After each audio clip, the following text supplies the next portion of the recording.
Everybody loves pizza. So today we're going to make a long fermentation or slow rise pizza dough. This recipe is good enough for 2 pizzas. And I started out already in here. I have 333 grams of flour.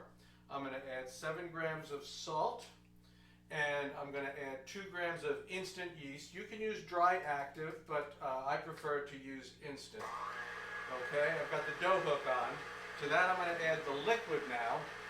It's 217 grams of warm water. And I have here, this is about a tablespoon of extra virgin olive oil.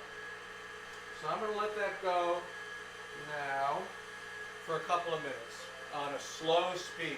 Now, what's the benefit, or why do you do long fermentation, which is like it's overnight or even longer? The first thing it is it enhances the flavor of the dough. It'll be really nice. It also improves the texture. You get that kind of, you know how you like to get that little chewiness to it, that it holds up to. Then the other thing is that it increases the crispness. So you get the chewiness, and on the outside you get that nice little crispness. You can get those little bits of black if you bake them properly. And then finally, there's a couple of other issues that help. Other things that are helpful. It improves the handling of the dough, which is nice when you are trying to make it. It's easier to spread and to stretch. And there's a couple of nutritional items to it too. It actually increases the nutrients, or in particular cases, some anti-oxidants. And for some people, it improves digestibility because you have a better breakdown of the starches. Like I said, I start this for 2 minutes. And then I'm going to turn this up, and I'm going to let this go for about 5 minutes at a faster speed, sort of a medium speed, like that. All right?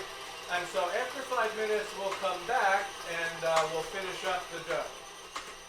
So I've finished that kneading part, the 2 minutes, then the 5 minutes. Now I could finish this in the mixer again. I could just turn it down for another, and do it for another couple of minutes on low. But I prefer to finish off the dough by kneading it, okay? And you'll see what I'm doing here. I'm using the heel of my hand. I push, I fold it over, I turn it. I push, I fold it over, I turn it. And I just keep doing that with the heel of my hand. Push, fold over, turn it. And I just keep doing that. I'm just going to keep doing that. And I'm going to do that for another 3 to 5 minutes. So you don't have to watch me do it, and we'll come back. So I finished the kneading now, and you see I have this nice ball, and it's nice and firm. It doesn't stick to my hand. And by the way, if during the process of kneading this, you find that it sticks to your hand or sticks to the board a little bit too much, you can always just throw a little bit more flour. Just throw a little more flour on the surface, and just keep working it until it's just nice and smooth like this. But the other thing I did not mention specifically, I use 00 flour.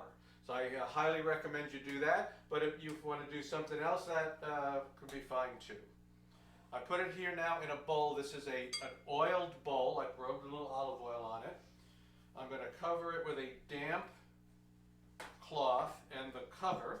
You could use plastic wrap or something else like that. And I'm going to put this in the fridge for 2 days. Okay, and you could let it go a little longer. More than 3 days probably is not advisable. But 1 to 3 days, no problem. It will rise while it's in there, and then we'll come back and talk about what you do with it afterwards.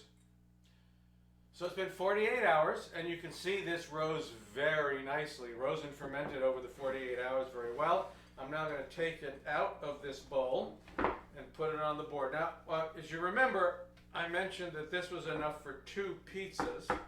So I put it on the board here, and then I'm going to cut it in half. Make 2, so we'll just got a bench scraper out here. I'm just going to go make 2 pieces out of that. Okay, now the next thing I need to do is I need to make these into balls.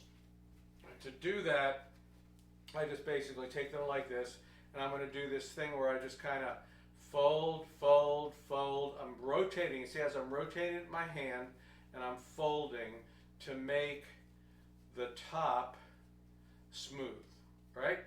Quarter turns, fold it under, quarter turn, fold it under, quarter turn, fold it under, just like that, right?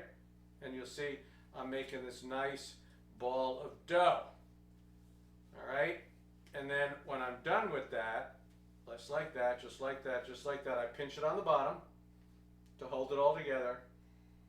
And now I've got the ball of dough. I put it seam side down. So if I'm going to use this now, I'm going to let it rest an hour so that it reaches room temperature and the dough relaxes. Or alternatively, I can freeze it, and that's what I'm going to do with one of these. I'm going to stick them in a Ziploc bag. I'm going to stick it in a Ziploc bag. So just like that. And that's going to go in the freezer. And I'm going to work the other one, and that one I'm going to use a little bit later. Well, thank you very much for joining, and we'll see you next time.